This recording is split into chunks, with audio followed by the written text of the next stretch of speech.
Como parte de las acciones del programa Quédate en Casa, el Instituto Sonorense de Cultura pone a tu disposición la agenda Cultura Sonora Digital. Quédate con nosotros.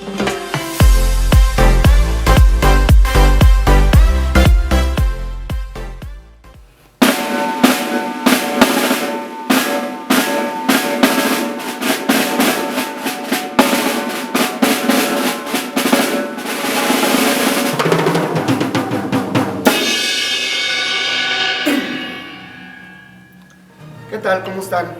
Bienvenidos a esta breve plática sobre los instrumentos de percusión, sobre la batería, un instrumento muy novedoso y muy popular entre la gente. Nos encontramos en este momento en la Casa de la Cultura. Yo soy Avercio Benítez, soy timbalista y percusionista principal de la Orquesta Filarmónica de Sonora. Y bueno, estamos aquí dentro de nuestro espacio, de nuestra oficina, como le llamamos coloquialmente. Y bien, el día de hoy quisiera platicarles un poco sobre la batería. ¿De dónde viene la batería? Todos conocemos el concepto de batería, pero ¿realmente sabemos de lo que estamos tocando? Eso es para mí una pregunta muy importante que todo el tiempo le hago a mis alumnos. Antes de comenzar a tomar las baquetas, creo que es muy importante saber la procedencia de los instrumentos, cómo están hechos, cómo se clasifican. Bien, en el caso de la batería, si nosotros vamos a un diccionario, realmente el término batería no existe como instrumento. Bueno, si existe, lo entendemos como si fuera un instrumento, pero entendemos también el concepto de baterías de cocina, baterías para carros. Hay muchas cosas, pero realmente el término batería no se define como un instrumento.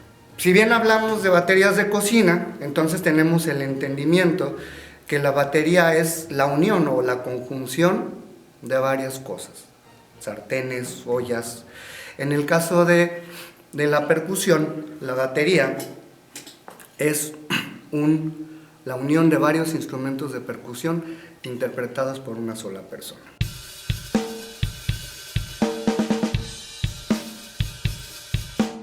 La historia de la percusión es muy antigua, como la humanidad misma. Realmente se ocupaba mucho como medio de comunicación. Usaban unos tambores gigantes y las tribus tocaban para comunicarse de una tribu a otra. Y también tiene un enlace muy cercano con lo que es la danza. ¿Por qué? Porque el ritmo es danza, movimiento. Eso es la relación que está muy estrecha con la percusión. En lo personal, si me dijeran para mí qué es la percusión, yo les diría que la percusión es vida, es pasión. Te voy a decir porque todas las cosas absolutamente que están vivas tienen movimiento, tienen ritmo. Si nosotros observamos a los perros cuando les vamos a dar de comer, el perro inmediatamente de felicidad mueve su cola y tiene ritmo, es un ser vivo. Cuando nosotros observamos y vamos en la calle y el viento nos da en la cara, y de repente vemos los árboles cómo se menean y se contonean, es porque están vivos, son seres vivos. Entonces, el ritmo es vida para mí, es un punto muy personal. Bien, muchos años antes de que naciera la batería, existían lo que hoy estamos trabajando nosotros, en lo que trabajamos, las orquestas sinfónicas, filarmónicas, los grupos de cámara. Antes no había grupos como Los Ángeles Azules, Los Tigres del Norte, Timbiriche, Flans, no existía eso. Eso es una evolución de la música que parte de la música de concierto. Por lo regular, en la orquesta sinfónica o filarmónica, tenemos varias secciones. Tenemos las secciones de violines primeros, violines segundos, chelos, contrabajos, alientos madera y alientos metal, y la percusión. La percusión es el soporte de toda la base musical. ¿Por qué? Porque para que nosotros tengamos música debemos de tener los tres elementos que viene siendo la melodía, la armonía y el ritmo. Si no tenemos esos tres elementos, realmente o estamos haciendo una melodía, o estamos haciendo una armonía, o estamos tocando ritmos, no estamos creando música. Bien, entonces la percusión era la base de todo. Se encontraba lo que era el timbalista, se encontraba la persona que tocaba el bombo, se encontraba la persona que tocaba el tambor y la persona que tocaba los platillos. Dentro de toda la orquesta, de toda la música que ha existido, para mí en lo personal, una de las sinfonías que son la que pone a la percusión y la expone muy bien, es la primera sinfonía, llamada Sinfonía número 100, de Joseph Haydn, del periodo clásico. La dotación de esta sinfonía solo era timbal, bombo, platillos y triángulos. Y en el segundo movimiento es cuando aparece un redoble, porque también esa sinfonía, la sinfonía número 100 de Haydn, no nada más le llaman la militar, sino también se le conoce como el redoble del timbal. Es una parte muy poderosa. Y voy a citarles algo que dijo un crítico hace mucho tiempo. Dice, un crítico escribió, tras el estreno, que el segundo movimiento evocaba el infernal murmullo de la guerra, aumentando a un clímax de horrible sublimidad. Imagínense lo poderoso que resulta esa sinfonía, y es a partir de esa sinfonía donde la percusión comienza a tener un auge más grande. No es hasta el año de 1824 donde uno de sus alumnos, el famosísimo Ludwig van Beethoven, que es finales del clásico, principios del romanticismo aproximadamente, estrena su hermosa sinfonía, la coral, la sublime, que todo el mundo la conocemos, y nuevamente Beethoven hace lo mismo que hizo su maestro. En el último movimiento hay un solo de triángulo, de platillos y de bombo, junto con las partes de timbal, que son música que ocupan para audición. Para audicionar a una orquesta siempre buscamos tener los extractos de esa sinfonía. Las uniones de todos estos instrumentos datan aproximadamente del año 1890. Los primeros instrumentos que se unieron fueron lo que son los timbales, el bombo, el platillo y el tambor. Son los primeros que se unen. Entonces, ya de esa unión empiezan a crearse lo que podrías llamar las primeras baterías, ¿no? Las primeras uniones. Nosotros dentro de la música académica no lo llamamos batería como cual, sino cuando unimos muchos instrumentos lo llamamos multipercusión. Esa es la palabra y la palabra ideal para llamar a la unión de todos estos instrumentos, ¿no? Entonces yo podría decir que la batería pues es un instrumento de multipercusión, pero bueno, ya se le denominó batería y está más que conocido. Se dice que dentro de la Primera Guerra Mundial la parte burguesa, que era la que tenía mucho dinero, que no tenía ningún problema con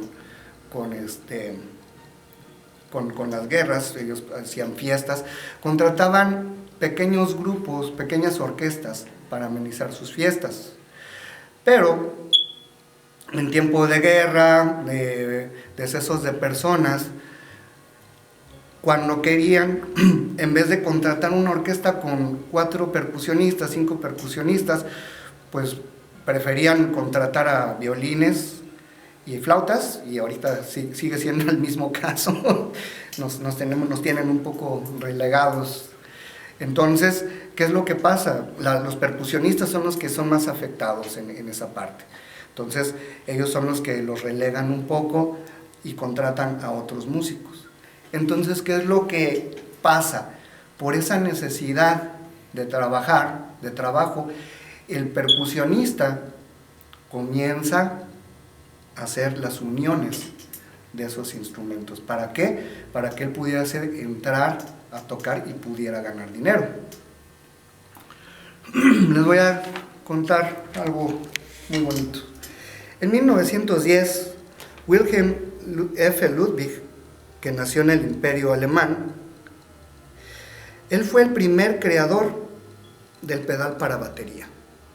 Pero realmente no vamos a llegar y decir, ay, lo creó porque quiso o porque le dio la gana, no. Todo tiene un trasfondo. En una ocasión, Ludwig observó un desfile del primer regimiento de la Guardia Nacional de Illinois. Al ver esto, tenía claro que quería hacer y que quería convertirse en un gran ejecutante de tambor, lo cual lo logró, y de hecho Ludwig tiene muchos estudios para tambor y timbales. Al ver su padre, que era un trombonista profesional de Alemania, pues ¿qué creen que le dijo? Otra vez nos volvemos a meter en problemas. Dice, hijo, los tambores no son un instrumento musical serio. Imagínense, si ahorita ya nos ven así como que los asesinos de los tambores, imagínate en aquel entonces el pobre Ludwig pues estaba perdido. Él estudió muchos años violín y piano, pero realmente para él fue tiempo tirado a la basura porque lo único que quería era tocar sus tambores. Entonces su padre le decide comprarle unos tambores de segunda mano e inmediatamente se vio el progreso en este instrumento y que lo llevó a tocar en grupos pequeños de novatos y conseguir trabajos pagados.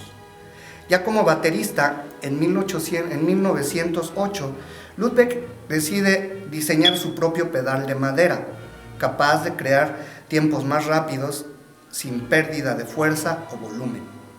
Algunos de sus pedales fabricados para él se convirtieron en la envidia de otros bateristas. Y no es hasta el año de 1910 cuando Wilhelm, junto con su hermano Theobald, fundan la famosa empresa ya conocida Ludwig & Ludwig, siendo su primer producto el pedal para batería. Y a raíz de esa empresa se comienza a abrir todo el panorama musical. Comienza a existir el jazz y empiezan a meter la batería en jazz. Por ejemplo, en la música orquestal, lo que es el maestro Bernstein, con sus famosas danzas sinfónicas de West Side Story, incluye una batería dentro de la orquesta, como un combo de jazz. La batería siempre tiene que estar al lado de los contrabajos y de la sección de metales, simulando realmente un combo de jazz. Bien, y a partir de eso también la percusión va jalando una importancia, ya no detrás de la orquesta, sino ahora como un instrumento solista. Uno de los primeros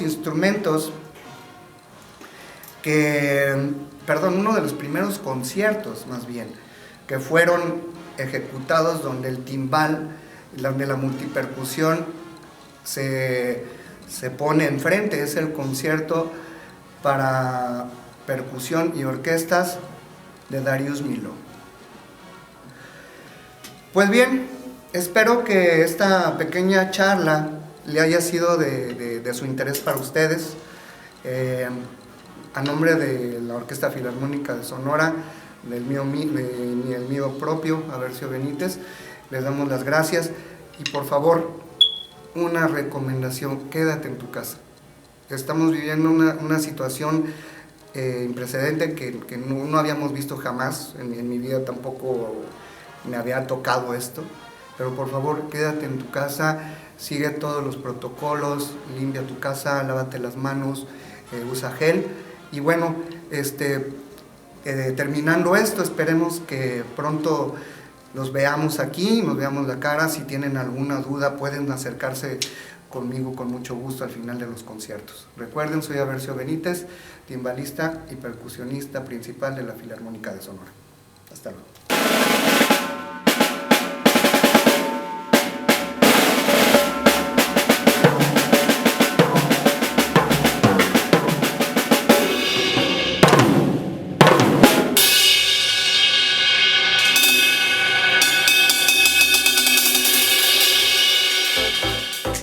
Esto fue Cultura Sonora Digital. Sigue pendiente de nuestra programación en redes sociales.